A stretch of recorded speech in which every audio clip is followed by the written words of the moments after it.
Halo, nama aku Michael. Halo, nama aku Kartini. Status kami Sudah menikah. sudah menikah.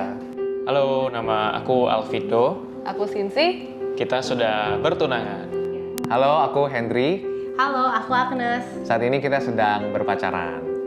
Oke, yang pertama, bagaimana pertemuan pertama kalian? Gimana ya? All ladies first.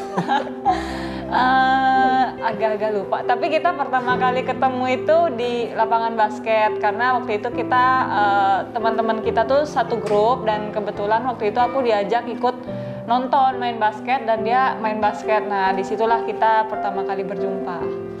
Pertama ketemu itu pas aku mengadakan penjangkauan untuk mahasiswa baru. Kebetulan itu penjangkauan pertama di kampusku. Terus yang datang itu sekitar sedikit 5-6 orang dan ternyata salah satunya itu ya Sinsi.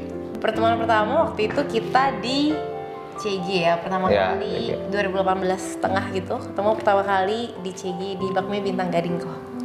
Siapa yang suka duluan? Terus waktu tahu kalian suka, apa yang kalian lakukan? Oke, aku yang suka pertama kali. Yang suka duluan aku. Saya. Saya suka duluan. Waktu itu kebetulan kita satu tempat magang dan akhirnya waktu itu kita sering pulang bareng. Karena keseringan pulang bareng, takutnya kan cinlok gitu ya. Jadi waktu itu aku langsung cari pemimpin, ngomong kalau kok aku tertarik sama Kartini, tapi aku nggak pengen tertariknya karena sering pulang bareng. Nah jadi waktu itu pemimpinku minta untuk oke, kita proses ya gitu. Sebenarnya kita udah kenal lama, kita satu CG, satu coach, satu pengembalaan, satu pelayanan, satu jurusan, semuanya Beda satu. angkatan. Jadi memang intens banget sih pertemanan kita. Cuman hubungannya itu selama 3 tahun, 4 tahun kenal, 3 tahunnya itu benar-benar hubungan yang pure teman sih. Nggak ada perasaan sama sekali. Sampai di tahun ketiga menuju keempat pertemanan kami berdua, di mana aku baru lulus, Sinsinya juga hampir lulus. Itu pertama kali aku mulai suka sama dia sih. Momennya itu ketika Sinsi ini lagi nemenin aku untuk nyari barang-barang untuk pindahan, kayak sapu lah, pel, perlengkapan-perlengkapan yang lain gitu loh. Nah dari sana aku melihat, wah jago dia ya memilih alat-alat rumah tangga gitu loh. Dari sana masuklah pertimbangan. Apa yang dilakuin tentunya ya berdoa kan.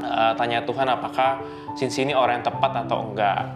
Terus kemudian langsung kasih tahu pemimpin sih. Iya, kalau dari saya sih sebenarnya awal-awal itu beneran kita bener-bener teman guys. Kalau leader kita ingat hari itu kita lebih ke oponen. Tapi memang setelah aku 1-2 tahun, aku ngeliat ada banyak perubahan yang Tuhan bawa di hidup dia gitu loh. Sifat-sifat dia banyak yang berubah dan segala macam, dimana aku mulai go respect nih untuk orang ini. Cuman belum ada interest sampai hari itu. Sampai udah mulai kelihatan lah, kita sering ngobrol segala macam dan lain-lain. Udah mulai kelihatan kayaknya dia ada intention nih, kayak interested. Terus aku doain. Nah abis itu what I do ke leaderku, happens to be waktu itu Ko Eka juga.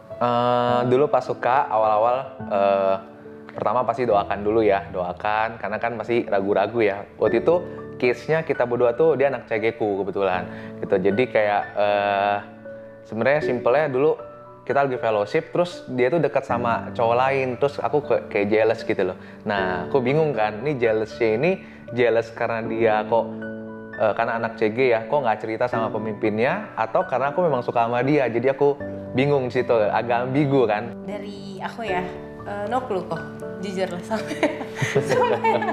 sampai di proses sampai endingnya sampai ujungnya aku baru tahu kok, karena kita berdua kan memang satu CG ya dulu, jadi untuk kita ngechat apa tuh terbiasa karena anak dan pemimpin gitu. Jadi bagiku pas dia chat tuh ya biasa aja gitu, karena kita dulu pernah satu CG gitu, kayak ngobrol-ngobrol aja biasa sapa. Mungkin kayaknya di GMS gini kali ya, pemimpin udah gak jadi pemimpin gak sombong gitu ya. Kalau gitu, kan tadi ngomong pemimpin nih. Nah, apa peran pemimpin dalam proses kalian? Oke, kalau buatku karena aku yang suka duluan, lebih ke kayak pagar sih.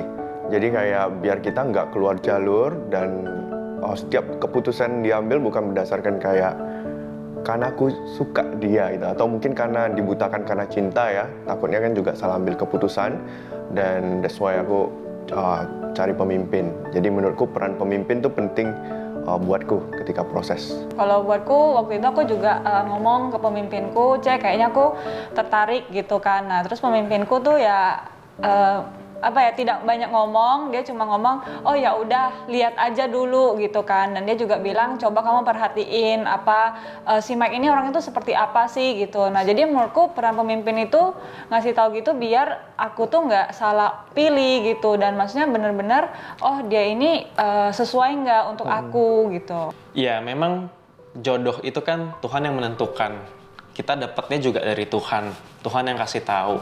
Cuman memang napaknya kita ya peran pemimpin gitu loh, untuk menilai apakah yang kita dapat itu beneran dari Tuhan atau tidak. Apakah jodoh yang kita rasa pada saat teduh itu beneran dia atau tidak gitu kan. Apalagi yang kita bayangin satu CG, terus satu pelayanan, satu jurusan, satu kampus, semuanya gitu loh. Jadi kelihatannya agak bias kan ketika kita bilang jodohnya itu sinsi gitu. Nah peran pemimpin itu adalah di saat kita kasih tahu ke pemimpin kita suka sama pasangan ini, kemudian kita diproses, di saat itulah masa-masa kita itu peneguhan gitu loh, bener nggak sih ini Sinsi bener nggak sih ini Alvindo. Nah peran pemimpin tuh lebih ke sana sih, apalagi kita punya blind spot kan, belum tentu apa yang kita rasakan, apa yang kita butuhkan, apa yang kita suka itu beneran dia gitu. Iya bener, peran pemimpin tuh besar banget sih. Apalagi kayak nggak bisa disamain di semua pemimpin ya, karena semua pasangan tuh beda gitu. Tapi I can say untuk kita zaman dulu dengan sifat kita yang lumayan aktif gitu ya dalam follow up, sebenarnya leader-leader yang Tuhan percayakan untuk memproses kita tuh leader-leader yang tepat sih. Kayak supaya nggak bias. Contohnya pertama kali kita proses dipisahin coach, dipisahin sama fellowship-nya, jadi udah nggak ketemu lagi. Intensity itu memang dikurangin banget kayak gitu.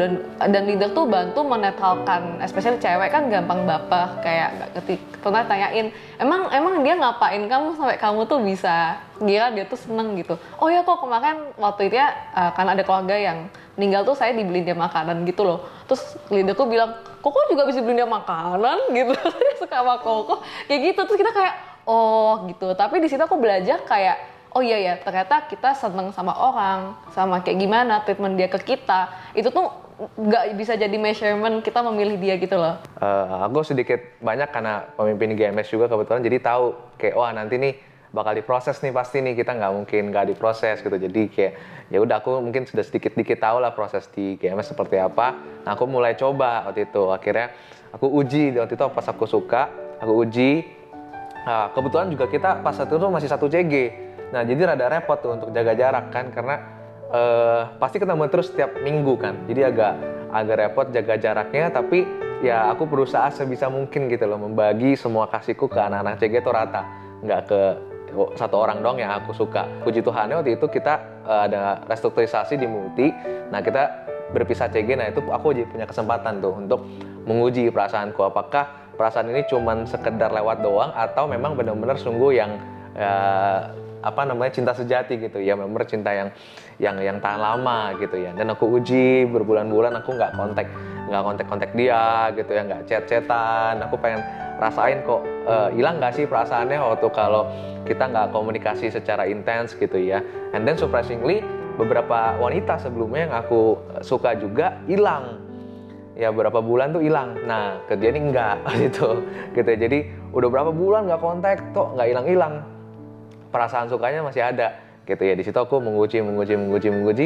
Ya akhirnya aku lama-lama semakin yakin kalau dia itu adalah calon pasangan untuk masa depan gitu sih kurang lebih. Nah ini kan di antara couples ini kebetulan semuanya tuh satu pelayanan sama KFK dan Koko udah kenal cukup lama sama mereka personally. Nah kenapa sih kalau Koko udah tahu mereka anak yang baik, Koko tuh tetap proses mereka secara tegas, nggak langsung cepet-cepet dibolehin jadian kayak Kohen nunggu 2 tahun gitu.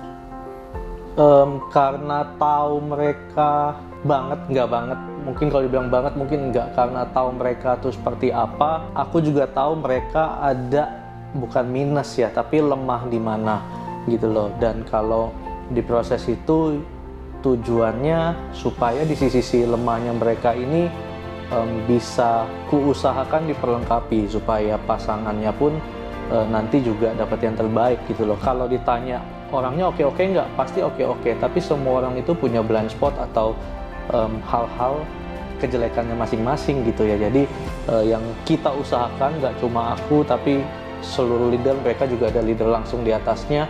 Kita mengusahakan di sisi-sisi yang perlu di upgrade harus kita upgrade dulu supaya waktu pasangannya nanti ketemu sama mendapatkan mereka, yaitu sudah orang yang the best dan tidak terjadi penyesalan. Jadi kita chatnya itu waktu itu hanya seminggu 2 kali. Kita pilih which is waktu weekend doang, Sabtu dan Minggu.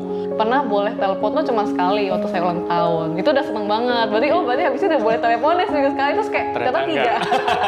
Ternyata ya udah hari itu aja. Sama yang satu lagi yang ketika aku lagi di India itu, yang waktu itu pertama kali aku izin buat call dia. Jadi itu kita callan udah 3 jam ya. Itu call pertama kali itu 2 jaman lebih lah pokoknya.